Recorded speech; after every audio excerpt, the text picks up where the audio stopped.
Protests like these don't organize themselves. Someone has to pick the time, place, and message. In Madison, Wisconsin, that someone is Freedom Inc. The very coordinated and well-executed action for tonight will be to bring hot meals and sandwiches to Johnson and State Street. Don't let the patriotic-sounding name Freedom Inc. fool you.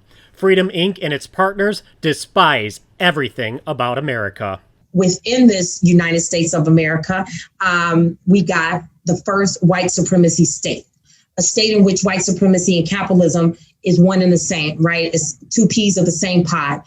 As far as these groups are concerned, the very idea of law enforcement is racist, and there is nothing redeemable about local police. The police's function is to protect property and advance a capitalist agenda, white supremacist agenda, regardless if people signed up to do that.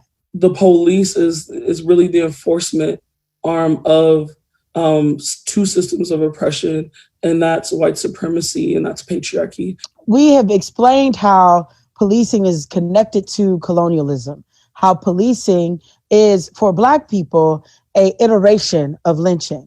In fact, Freedom Inc. believes that police were invented specifically to protect slavery. Police were formed to do what? In interest of capitalism, right? In interest of, I own this other person, this enslaved person, and I need you to go return them to the site of harm. Of course, Freedom Inc.'s grasp of history is a little spotty. After Black people freed themselves, after Black people fought their way off of plantations, right? Juneteenth is coming up, right? That's shout out to Black people freeing ourselves. It turns out Freedom Inc.'s grasp of current events is equally spotty. The only violence that's been going on downtown and on State Street has been the police.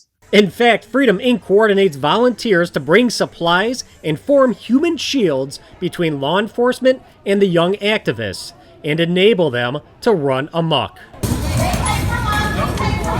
We don't want anyone down there that's going to be policing the youth, that's going to be saying, hey, wait, don't do that, do that. This will keep you safe, this won't. If you are there to listen and take direction, stay and put your body in between the youth and the police. And as far as Freedom Inc. is concerned, there's really nothing wrong with looting. The people who own those buildings are fine. They're okay. They're alive still.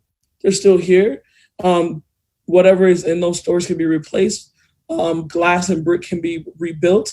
What cannot be replaced is a human life. And property crimes will probably be a way of life if Freedom Inc. and its partners win. First, we're demanding to defund police. Next, it's free them all, free all of our people out of cages, get them medical help that they need and secure housing for them, and community control. Now, if you're asking what would they replace the police with, you really just don't get it. We really want people to understand we are not saying defund the police or abolish prisons and then put another system of punishment in place. And if someone still gets out of line in this new world, there is always mob justice. I believe in a transformative ass whipping. If I know you out here molesting girls, and young girls in the Madison community, yeah. And I think that's revolutionary self-defense. I do not think that's violence. This is not right. This is revolution. This is not right. This is revolution. Freedom Inc. and its partners don't plan to stop once they abolish the police and prisons. The very context of our existence, white supremacy, patriarchal capitalism,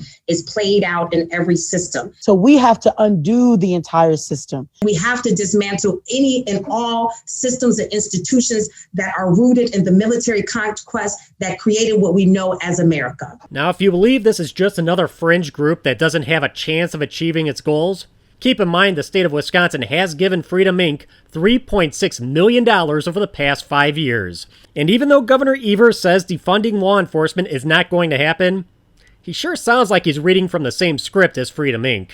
We need systemic change to address the racism in our state and our country.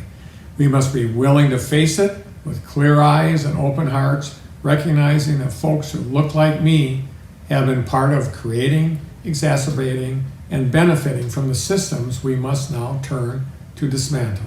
This has been a McIver News Report.